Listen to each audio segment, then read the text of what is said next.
जय हिंद। स्वागत है दोस्तों। आज की क्लास ट्रिकी वर्णमाला पर आधारित होगी। हिंदी वर्णमाला की आरंभ से अंत तक संपूर्ण जानकारी, वर्णों की संख्या, उनका वर्गीकरण, उच्चारण स्थान और स्वरों के भेद और स्वरों से संबंधित कुछ महत्वपूर्ण जानकारियाँ तथा व्यंजन और व्यंजनों के भेद और व्यंजनों से संबंधित महत्वपूर्ण जानकारियाँ जो एग्ज़ाम में आपके लिए बहुत ही इम्पोर्टेंट साबित होगी।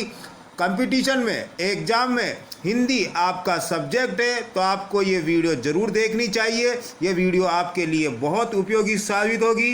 वीडियो को लाइक करें और अपने दोस्तों के साथ, परिवार वालों के साथ वीडियो को ज़्यादा से ज़्यादा शेयर करें ताकि हमारी मातृभाषा हिंदी को जन जन तक पहुंचाया जा सके, राष्ट्रभाषा का सम्मान दिलाया जा सके। तो दोस्तों, हमारे YouTube चैनल हिंदी अकेडमी को सब्सक्राइब कीजिए और अपना प्यार भरा आशीर्वाद प्रदान करते रहिए। शुरू करते हैं आज की क्लास। हिंदी वर्णमाला। वर्णमाला जो कि वर्णों से मिलकर के बनी है, तो सबसे पहले वर्ण की परिभाषा देखिए दोस्तों। वर्ण वह छोटी से छोटी ध्वनि जिसके और टुकड़े नहीं किए जा सकते उसे वर्ण कहते हैं। यानी वर्ण भाषा की वह सबसे छोटी इकाई है जिसके और टुकड़े नहीं किए जा सकते, उसे हम वर्ण कहते हैं। एग्जाम में आपको इसी के ऊपर टिक लगा के आना है। और वर्ण कौन कौन से? अ, ई, उ, क, ख, च, छ, ट, ठ आदि जो आपको अ से लेकर ग तक जो नजर आएंगे वो सभी हिंदी वर्णमाला के वर्ण हैं जो अपने निर्धारित क्रम पर ही आते हैं और विशिष्ट वर्णों के समूह से शब्द या पद बनते हैं।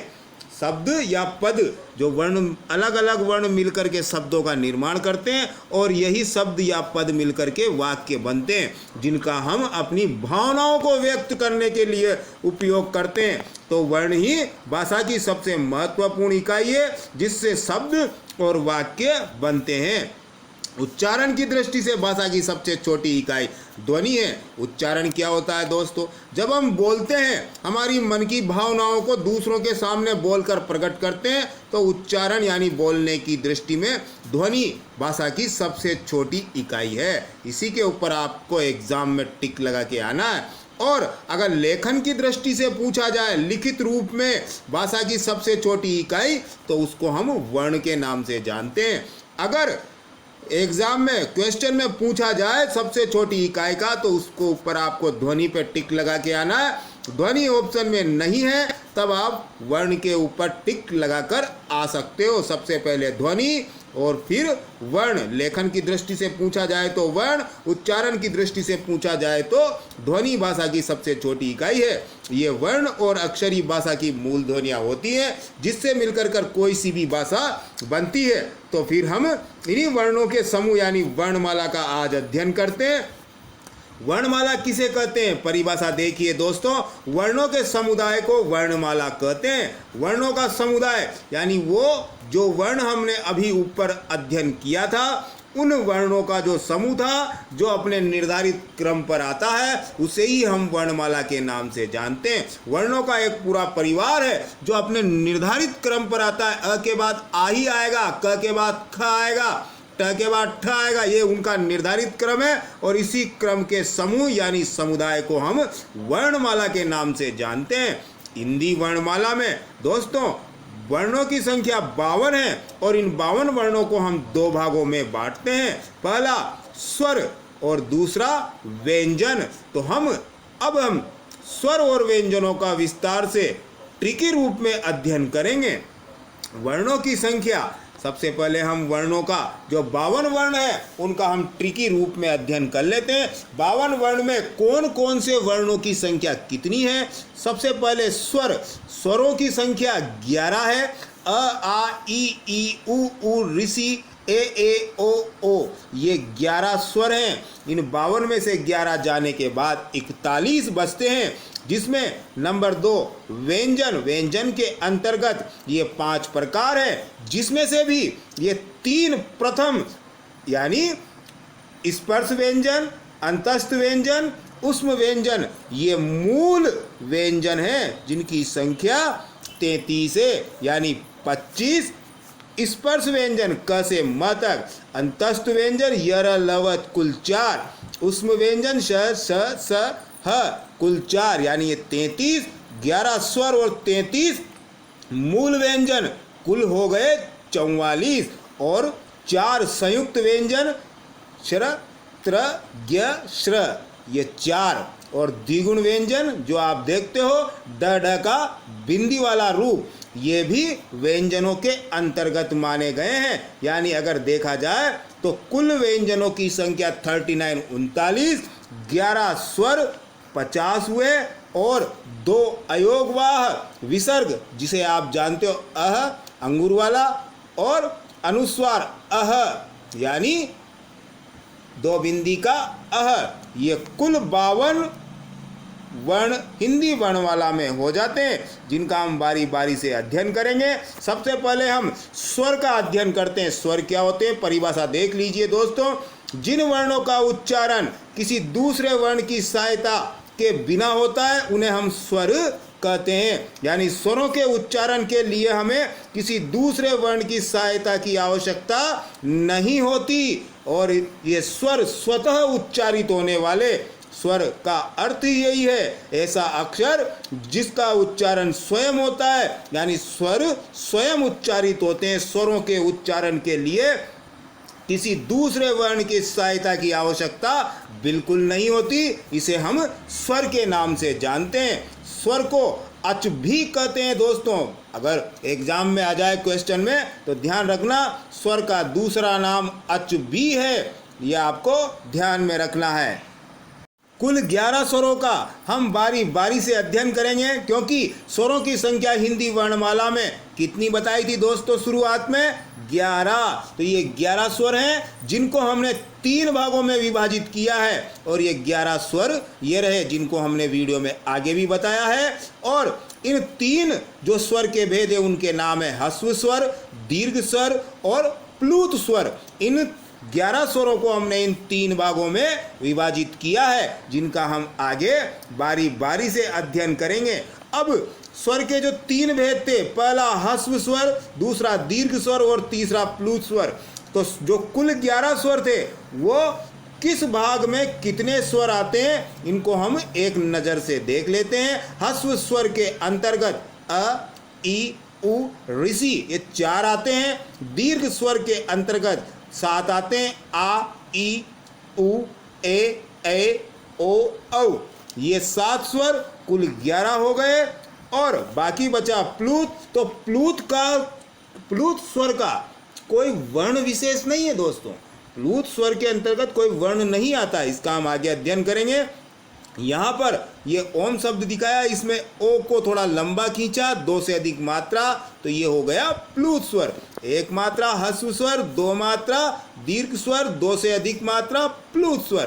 प्लूत का कोई चिन्ह नहीं है। सबसे पहले हम ह्रस्व स्वर का अध्ययन करते हैं। परिभाषा देखिए दोस्तों, ह्रस्व स्वर, इनके उच्चारण में केवल 1 मात्रा के बराबर का समय लगता है। इनको ह्रस्व यानी छोटा स्वर भी कहते हैं।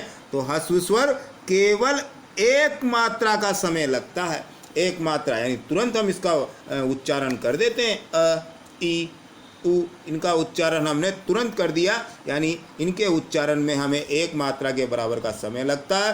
ह्रस्व स्वर को हम मूल स्वर कहते हैं। कारण हम आगे स्पष्ट करेंगे, क्योंकि ह्रस्व स्वर जो है उन्हीं से बाकी स्वरों का निर्माण हुआ है। ह्रस्व स्वरों की संख्या 4 है। अ, ई, उ, ऋषि ये चारों ह्रस्व स्वर के नाम से जाने जाते हैं। इन चारों को मूल स्वर भी कहते हैं। ध्यान रखना दोस्तों, एग्जाम में आ सकता है, और सही पर टिक लगा के आना, गलती करने की गुंजाइश बिल्कुल नहीं है। दीर्घ स्वर क्या होते हैं, परिभाषा देखिए। इनके उच्चारण में ह्रस्व स्वर से दुगुना समय लगता है। दुगुना का मतलब 2 मात्राओं के बराबर का समय। ह्रस्व स्वर के उच्चारण में 1 मात्रा का समय लगा, यहाँ दुगुना यानी 2 मात्रा का समय लगेगा। दीर्घ या दीर्घ यानी बड़ा, तो ह्रस्व यानी छोटा। ह्रस्व में 1 मात्रा, तो दीर्घ में 2 मात्रा। तो ह्रस्व स्वर में 2 मात्रा के बराबर का समय लगता है। आगे हमने देख लिया था। दीर्घ स्वरों के अंतर्गत 7 स्वर आते हैं, आ, ई, उ, ए, ओ, औ। ये 7 स्वर दीर्घ स्वर के अंतर्गत आते हैं। इन स्वरों का निर्माण कैसे हुआ है ये हम आगे ट्रिकी रूप में देखते हैं। तो सबसे पहले प्रथम जो 3 स्वर हैं उनका निर्माण देख लीजिए। प्रथम 3 स्वरों का निर्माण ह्रस्व स्वर में एक मात्रा बढ़ा देने से हुआ है। कैसे? अ में अ मिलाया तो आ हो गया, ई में ई मिलाया तो बड़ी ई हो गया, उ में उ मिलाया बड़ा उ हो गया। यानी प्रथम 3 7 में से 3 स्वर का निर्माण तो हो गया। बाकी के जो 4 स्वर हैं उन्हें हम संयुक्त स्वर भी कहते हैं। कारण क्योंकि 2 अलग अलग स्वरों से मिलकर के इनकी रचना हुई है, इसलिए ये संयुक्त स्वर है। तो अंतिम 4 का निर्माण भी हुआ तो ह्रस्व स्वर से ही है। जैसे कि ए का निर्माण अ और ई से मिलकर के हुआ है, और बड़े ए का निर्माण छोटे अ में जब अ मिलाया गया तो बड़े ए का निर्माण हुआ। इसी प्रकार से ओ का निर्माण जब अ में उ मिलाया तो छोटा ओ का निर्माण हुआ, और बड़ा ओ बनाने के लिए इस छोटे ओ को अ में मिलाया तो हमें बड़ा ओ मिल गया। यानी कि दीर्घ स्वर के प्रथम 3 स्वर का निर्माण ह्रस्व स्वर में एक मात्रा बढ़ा देने से हुआ, तथा जो अंतिम 4 स्वर हैं उनका निर्माण भी ह्रस्व स्वर से हुआ है।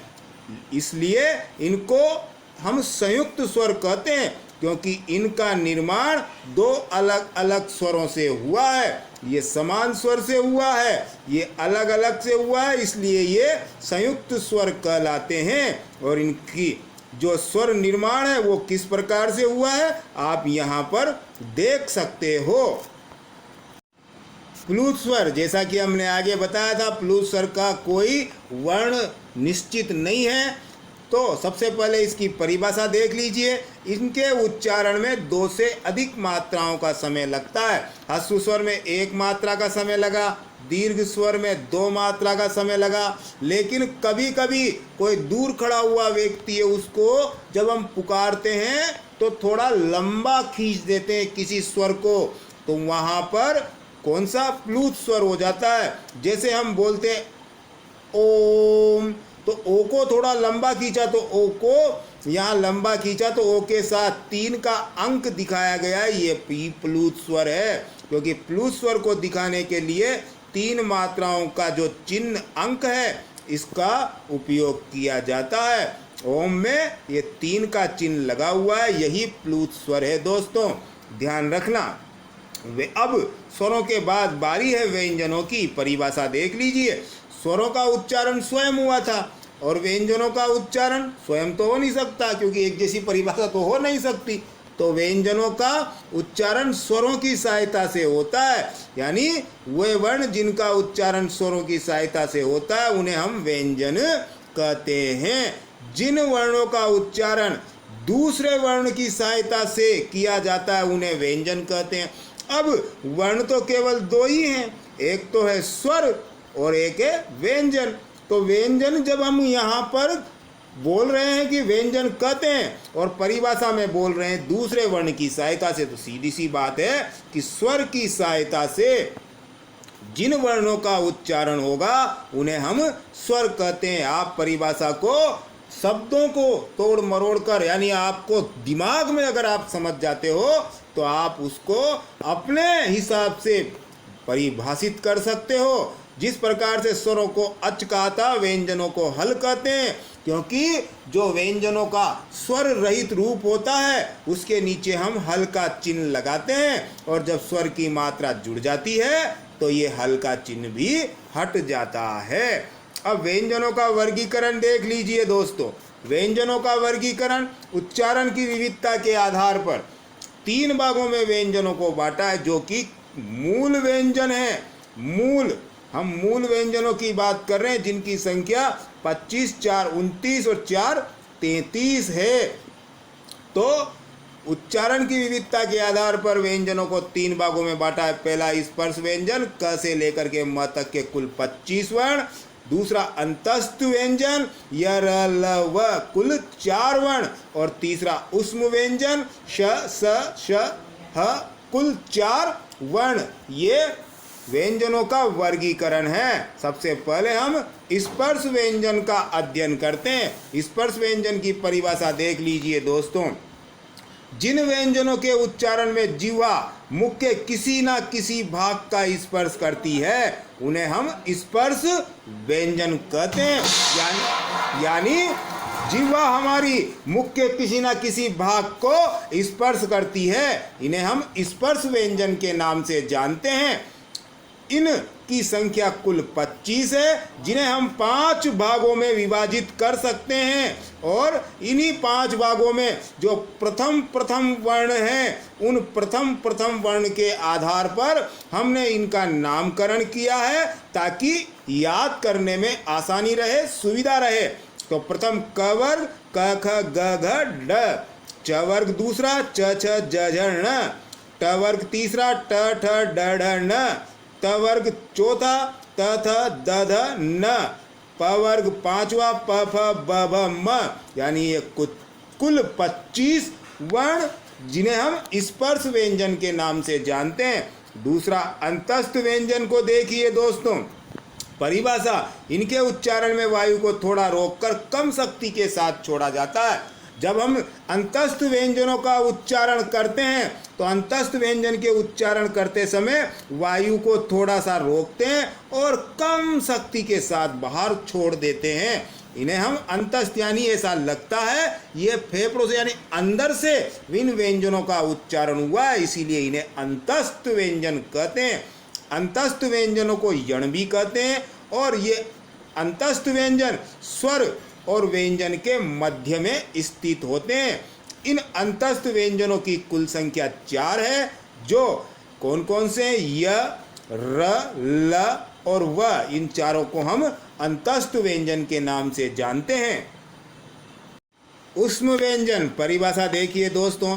जिन व्यंजनों का उच्चारण करने के लिए वायु को धीरे धीरे रोककर रगड़ के साथ निकाल दिया जाता है उन्हें हम उष्म व्यंजन कहते हैं।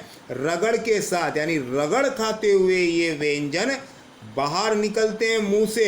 जब रगड़ खाते हुए निकलते हैं सूखे सूखे से धक्का सा घिसते घिसते गिरते पड़ते, तो इन्हें हम उष्म व्यंजन कहते हैं। और इसीलिए उष्म व्यंजनों का दूसरा नाम घर्षक व्यंजन भी है। यानी उष्म व्यंजनों को हम घर्षक व्यंजन भी कहते हैं। उष्म व्यंजनों की संख्या कुल 4 है, जो ये है कौन कौन से, श स और ह।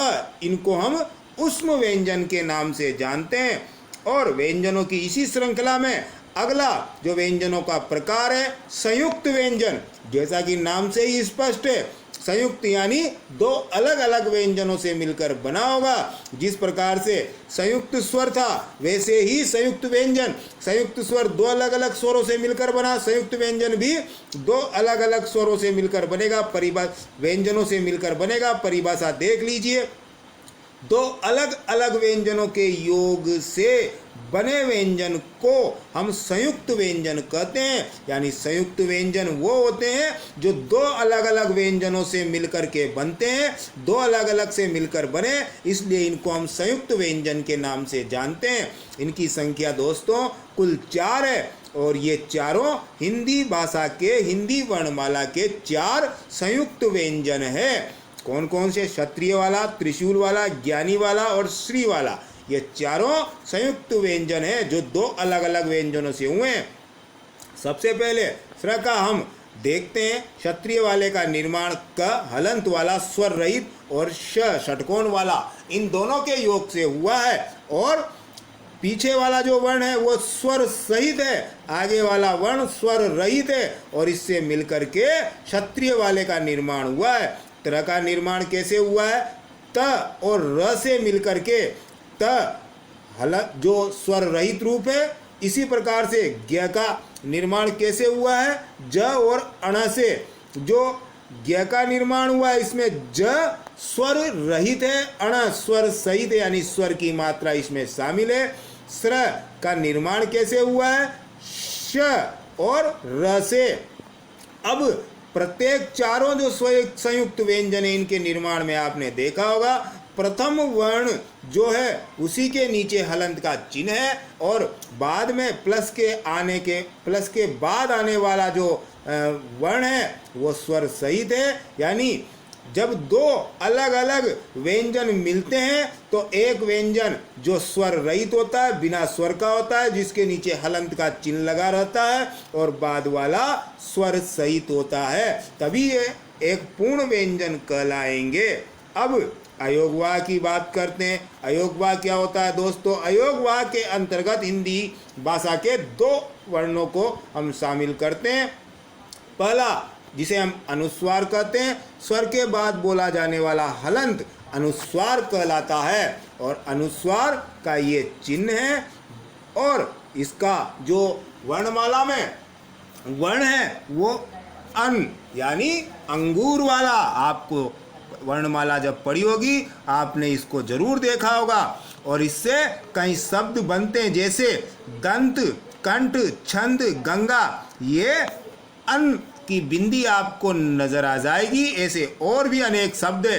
दूसरा है विसर्ग। विसर्ग का प्रयोग किसी स्वर के बाद होता है, और विसर्ग का प्रयोग हमेशा पृथक रूप से किया जाता है, इसका उच्चारण पृथक किया जाता है, और इसको आपने वर्णमाला के अध्ययन में देखा होगा, दो बिंदी का अह। तो अब यहाँ उदाहरण देख लीजिए कौन कौन से। अतः, यानी हमने कहा था विसर्ग का पृथक उच्चारण होता है, हम इसको अत नहीं बोल रहे हैं, इसको हमने बोला अतः। प्रात नहीं बोला प्रातः, नम नहीं बोला नमः, हरिः, यानी इसका पृथक उच्चारण होता है, वर्ण में जुड़कर नहीं होता है। अब इन व्यंजनों के यानी संपूर्ण जो स्वर और व्यंजन है उनके उच्चारण स्थान देख लीजिए। मुख के विभिन्न भागों से ये वर्ण बोले जाते हैं, और इनका जब मुंह से उच्चारण होता है, बोले जाते हैं, तो कौन से भाग से कौन सा वर्ण निकलता है उसी के आधार पर जो उच्चारण स्थान है वो कुल 9 है, और इन 9 से ही ये सभी वर्ण, स्वर और व्यंजन यानी कुल 52 वर्ण उच्चारित होते हैं। सबसे पहले कंठ। कंठ के अंतर्गत क वर्ग संपूर्ण, क वर्ग के पांचों क, ख, ग, घ, ड, और उष्म का ह, और दो स्वर अ, आ और विसर्ग, ये कंठ से उच्चारित होते हैं। तालु से कौन कौन से उच्चारित होते हैं? च वर्ग संपूर्ण यानी च वर्ग के पांचों वर्ण च, छ, ज, झ, ण, और य, श, और दो स्वर ई, ई, और मूर्धा यानी तीसरा जो प्रकार है उससे ट वर्ग संपूर्ण, ट वर्ग के पांचों वर्ण ट, ठ, ड, ढ, ण, र और श, और साथ में ऋषि वाला, ये मूर्धा से उच्चारित होते हैं। दंत से कौन कौन से उच्चारित होते हैं? त वर्ग संपूर्ण यानी त के पांचों वर्ण। जब हम त वर्ग कहते हैं तो त वर्ग का मतलब त के 5 वर्ण होंगे, और ल, स। ओष्ठ। ओष्ठ के अंतर्गत प वर्ण के पांचों प, फ, ब, भ, म, उ और उ दोनों स्वर। नासिका जो कि पंचम वर्ण है, प्रत्येक वर्ग का 5वां वर्ण जो है वो पंचम वर्ण कहलाता है, और इसी पंचम वर्ण को नासिक्य वर्ण कहते हैं। तो पांचों ये, और अनुस्वार। विसर्ग कंठ के अंतर्गत था, अनुस्वार नाक के अंतर्गत आएगा। और कंठ तालु, कंठ और तालु दोनों जगह से, कंठ से बोला जाता है अ, और तालु से बोला जाता है ई। अ और ई से मिलकर क्या बना था दोस्तों? ए, और ए का उच्चारण कंठ तालु, यानी ए कंठ और तालु से बोला जाएगा, कारण ई और ई से मिलकर बना है। जैसे ही कंठोष्ठ है ओ और ओ, तो अ जो है वो कंठ से बोला गया है और ओष्ठ से बोला गया है उ। और ओ का निर्माण कैसे हुआ था? अ में जब हमने उ मिलाया था तो हमें ओ का निर्माण हुआ था। तो यहाँ पर ओ और ओ क्या हो जाएगा? कंठोष्ठ हो जाएगा, दंतोष्ठ। ये दांत और ओष्ठ से पूर्ण सहयोग से बोला जाने वाला व ये दंतोष्ठ वर्ण है। अब स्वरों से संबंधित कुछ महत्वपूर्ण जानकारियां देख लीजिए दोस्तों। उच्चारण काल या मात्रा के आधार पर स्वरों का भेद, यानी जो स्वरों के 3 प्रमुख भेद थे जिनका हमने अध्ययन किया था। ह्रस्व स्वर, जिसके अंतर्गत ये 4 आते हैं।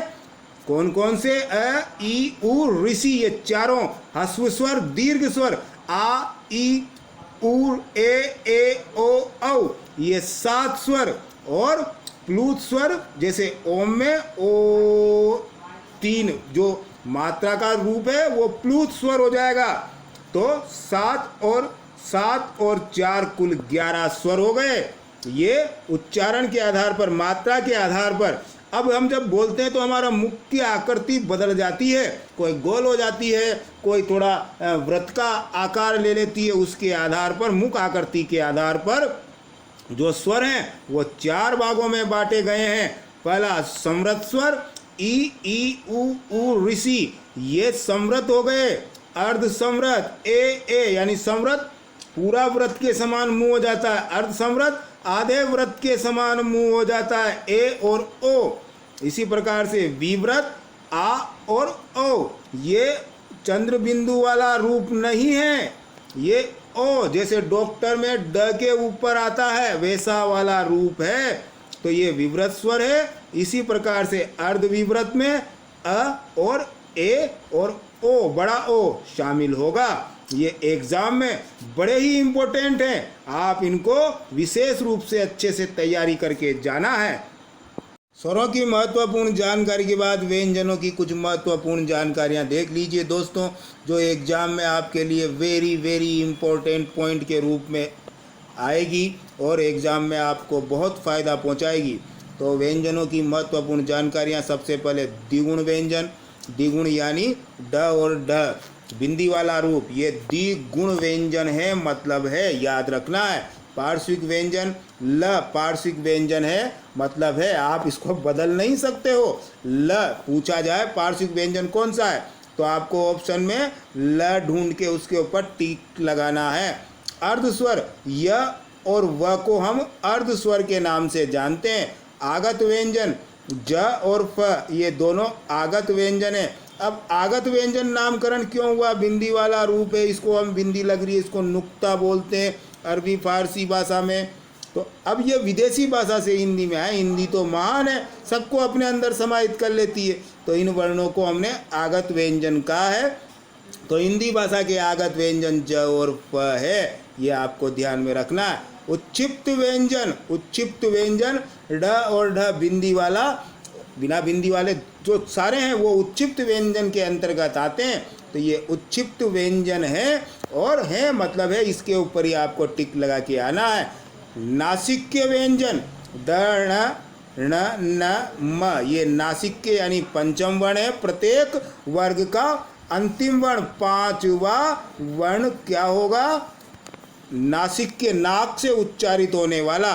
लुंठित या प्रकंपित व्यंजन र को बोलते हैं, याद रखना। प्रकंपित व्यंजन ये र मतलब र ही है, ये ध्यान रखना। और काकल्य या स्वयांत्रीय व्यंजन किसको कहते हैं? ह को।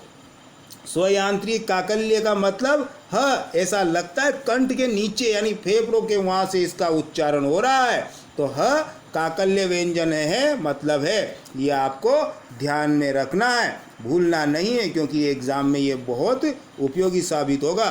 स्वर तंत्री में कंपन के आधार पर वर्णों के भेद देख लीजिए दोस्तों। हमारे गले में 2 झिल्लियां हैं, और ये दोनों झिल्लियां जब हम वर्णों का उच्चारण करते हैं तो वायु के वेग से ये कांप करके बजने लगती है। इन्हीं को हम स्वर तंत्री कहते हैं, तभी तो हमारा स्वर गूंजता है। अगर ये झिल्लियाँ नहीं होती तो हमारे शब्द बाहर नहीं आ पाते। जब हम बोलते हैं तो वायु का वेग जो इन झिल्लियों से टकराता है, जिससे ये बजने लगती है और आवाज़ साउंड उत्पन्न होता है, इन्हीं को हम स्वर तंत्रियाँ कहते हैं। तो स्वर तंत्रियों में कितनी गूंज होती है, कम होती है, अधिक होती है, उसके आधार पर व्यंजनों को 2 भागों में बांटा गया है। पहला सघोष, दूसरा अघोष, और इन दोनों का हम बारी बारी से अध्ययन करते हैं। सबसे पहले सघोष वर्ण को देख लीजिए दोस्तों। सघोष सघोष के अंतर्गत परिभाषा देखिए, जिन वर्णों के उच्चारण में स्वर तंत्रियों में कंपन पैदा होती है उन्हें सघोष कहते हैं। अरे नाम से ही स्पष्ट है, सघोष यानी घोष के साथ, यानी स्वर तंत्रियों में गूंज होगी, कंपन होगी, कंपायमान होंगे, सघोष यानी जिन वर्णों के उच्चारण में स्वर तंत्रियों में कंपन गूंज पैदा होगी, स्वर जो गले की दोनों झिल्लियां है वो भरभरा के हिलेगी, साउंड उत्पन्न करेगी जोर से, तो वो होगा सघोष वर्ण। तो सघोष वर्ण के अंतर्गत कौन कौन सा वर्ण आते हैं? प्रत्येक वर्ग का 5 वर्ण बनाए थे हमने, क च ट त और प वर्ग। तो इन पांचों वर्गों के तीसरा, चौथा, पांचवा वर्ण और साथ में अंतस्थ व्यंजन संपूर्ण सभी स्वर और ड ढ बिंदी वाला और ह, ये सारे किसके अंतर्गत आते हैं? सघोष वर्ण के अंतर्गत आते हैं। तीसरा, चौथा, पांचवा वर्ण देख लीजिए, ये 3, ये 3, ये 3, ये 2 और 1, ये 3, ये 3 और य र ल व, ये चारों अंतस्थ व्यंजन ड ढ ह, ये और ये सभी स्वर नीचे दिए हुए हैं, ये 11 स्वर, यानी ये सब सघोष ध्वनियों के अंतर्गत आते हैं। अब अघोष ध्वनियों को देख लीजिए दोस्तों। अघोष ध्वनियों के अंतर्गत बाकी जो बचे, कौन सा बचा? प्रत्येक वर्ग का पहला और दूसरा व्यंजन। परिभाषा देख लीजिए पहले, जिन वर्णों के उच्चारण में स्वर तंत्रियों में गूंज उत्पन्न नहीं होती, जब वहाँ सघोष में गूंज उत्पन्न हुई थी तो अघोष में गूंज उत्पन्न नहीं होगी, सीधी सी बात है, उसका विपरीत ही तो होगा। तो सघोष में गूंज उत्पन्न हुई, अघोष में गूंज उत्पन्न यानी कंपन ज़्यादा नहीं होगा, अघोष वर्ण कहेंगे। पहला और दूसरा व्यंजन प्रत्येक वर्ग का, तो ये दोनों क ख, पहला दूसरा, च छ, पहला दूसरा, ट ठ, पहला दूसरा, ट वर्ग का त का त थ, पहला दूसरा, प फ, ये हो गए। और उसमें व्यंजन के तीनों, क्योंकि ह तो सघोष में था, स श स, ये अघोष के अंतर्गत आएगा। अब श्वास की मात्रा के आधार पर जब हम वर्णों का उच्चारण करते हैं तो वर्णों के उच्चारण में श्वास की कितनी मात्रा का हम काम में लेते हैं, उस श्वास की मात्रा के आधार पर वर्णों के भेद देख लीजिए दोस्तों। सबसे पहले अल्प प्राण। अल्प प्राण नाम से स्पष्ट है, जिन वर्णों के उच्चारण में श्वास वायु कम मात्रा में लगती है, अल्प यानी कम मात्रा में लगेगी, उन्हें हम अल्प प्राण ध्वनियाँ यानी अल्प प्राण वर्ण कहते हैं। अल्प प्राण के अंतर्गत कौन कौन से आते हैं? प्रत्येक वर्ग का पहला, तीसरा, पांचवा, यानी एक छोड़कर एक, पहला, तीसरा, पांचवा वर्ण और अंतस्थ व्यंजन, ये किसके अंतर्गत आते हैं?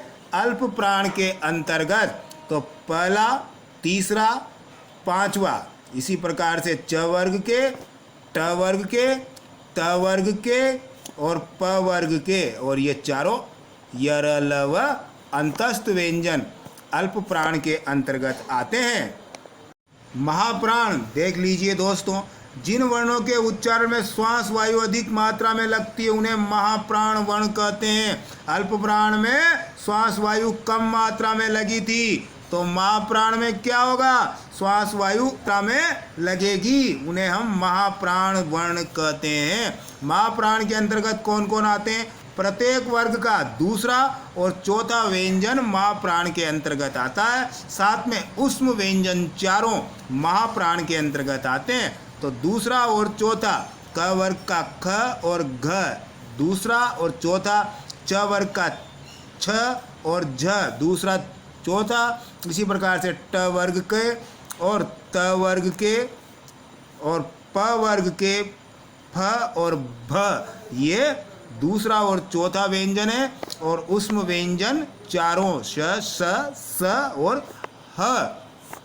अब जो हिंदी वर्णमाला है उसमें जो कुछ विशेष वर्ण है जो उनको उसी रूप में हम पहचानते हैं, उनका भी हम ट्रिकी रूप में अध्ययन करते हैं। सबसे पहले पार्श्विक व्यंजन, ल को हम पार्श्विक व्यंजन कहते हैं, आगे हमने देखा है ल पार्श्विक व्यंजन है, मतलब पार्श्विक व्यंजन है, इतना आपको ध्यान में रखना है। तो पार्श्विक की परिभाषा क्या है? जिस व्यंजन का उच्चारण करते समय श्वास जब हम छोड़ते हैं बोलते समय, ये श्वास जीभ के बगल से होकर गुजर जाती है, उसे हम पार्श्विक व्यंजन कहते हैं। पार्श्विक पार्श्व यानी साइड, बगल, तो पार्श्विक यानी साइड से होकर निकलने वाला पार्श्विक, तो बगल से गुजर जाती है वायु, उसे हम पार्श्विक व्यंजन कहते हैं। लुंठित या प्रकंपित व्यंजन, र है मतलब है, लुंठित व्यंजन, प्रकंपित व्यंजन। परिभाषा देख लीजिए, जिस व्यंजन के उच्चारण में जीवा की नोक वायु की रगड़ खाकर कांपती रहती है उसे प्रकंपित व्यंजन कहते हैं।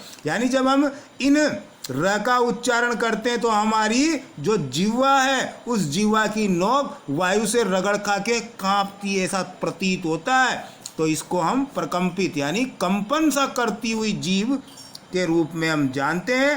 अब संघर्षी व्यंजन, ज और फ संघर्षी व्यंजन है। संघर्षी क्या होता है? जिन व्यंजनों के उच्चारण में ये श्वास वायु मुख अवयवों से रगड़ खाते हुए बाहर निकलती है, यानी जो श्वास बोलते, जब हम वर्णों को बोलते हैं तो ये श्वास मुख अवयव यानी दंत, ओष्ठ, कंठ, तालु, मुर्दा कहीं ना कहीं रगड़ खाते हुए बाहर निकलती है, इसलिए इन्हें हम संघर्षी व्यंजन कहते हैं। रगड़ खाते हुए निकलती है यानी संघर्ष, युद्ध करते हुए बाहर आते हैं ये व्यंजन। स्पर्श संघर्षी कौन कौन से आते हैं स्पर्श संघर्षी के अंतर्गत? च, छ और ज, झ, ये चारों स्पर्श संघर्षी व्यंजन कहलाते हैं। क्यों कहलाते हैं? परिभाषा देख लीजिए, जिन व्यंजनों के उच्चारण में वायु पहले किसी मुख अवयव से स्पर्श करती है, फिर वो वायु रगड़ खाते हुए बाहर निकलती है। रगड़ तो खाएगी तभी तो संघर्षी है। संघर्षी में भी रगड़ खाई थी और स्पर्श संघर्षी में पहले स्पर्श करा था, वायु ने मुख के किसी ना किसी भाग को स्पर्श किया, कंठ, तालु, मुर्दा किसी को भी स्पर्श किया हो, फिर वो वायु धीरे धीरे रगड़ते रगड़ते घसीटते घसीटते मुंह से बाहर निकलती है। इसलिए पहले स्पर्श करा फिर संघर्ष करा, इसलिए स्पर्श संघर्षी च, छ, ज, झ चारों स्पर्श संघर्षी व्यंजन है।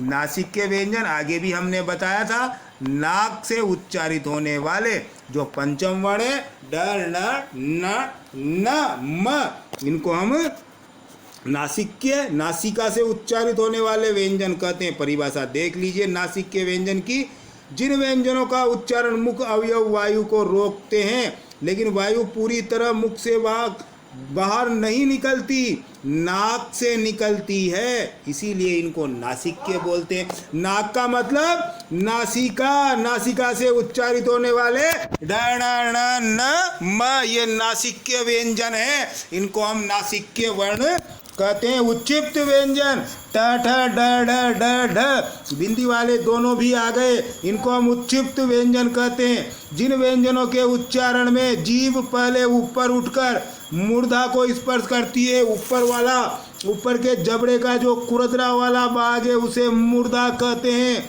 तो उच्चिप्त यानी इन व्यंजनों के उच्चारण में जीभ पहले ऊपर वाले, ऊपर के जबड़े का वो जो खुरदरा स्थान है मूर्धा, उसे स्पर्श करती है, फिर वायु झटके से बाहर आ जाती है, जीभ वापस बाहर आ जाती है, तो उसे हम उच्छिप्त यानी उछलते हुए वर्ण कहते हैं। ट, ड और बिंदी वाला ड यानी द्विगुण व्यंजन, इनको हम उच्छिप्त व्यंजन के नाम से जानते हैं। और ट्रिकी रूप में ये वर्णमाला को पूरा का पूरा चार्ट देख लीजिए दोस्तों। वर्णमाला के दो रूप, स्वर और व्यंजन। स्वरों के दो रूप, ह्रस्व और दीर्घ, क्योंकि प्लूत भी है, प्लूत का कोई वर्ण नहीं है। ह्रस्व के अंतर्गत ये 4 स्वर और दीर्घ के अंतर्गत ये 7 स्वर, कुल 11 स्वर हो गए दोस्तों। इसी प्रकार से व्यंजन, व्यंजन के जो रूप हैं, स्पर्श व्यंजन 25 ये और 2 द्विगुण बिंदी वाले। अंतस्थ व्यंजन के अंतर्गत 4, ऊष्म व्यंजन के अंतर्गत 4, संयुक्त व्यंजन के अंतर्गत 4, आगत व्यंजन के अंतर्गत जफ 2 और 2 अयोगवाह अन अह, कुल 52 वर्ण हो गए हिंदी भाषा में, यानी वर्णमाला में कुल 52 वर्ण। दोस्तों वीडियो कैसी लगी कमेंट में ज़रूर बताएं और वीडियो को अपने परिवार वालों, दोस्तों के साथ ज़्यादा से ज़्यादा शेयर करें, ज़्यादा से ज़्यादा लाइक करें और आपका प्यार सपोर्ट प्रदान करते रहिए। हमारे यूट्यूब चैनल हिंदी अकेडमी को सब्सक्राइब कीजिए, घंटे के बटन को दबाइए ताकि हमारे आने वाली वीडियो आपको मिलती रहे। जय हिंद, वंदे मातरम।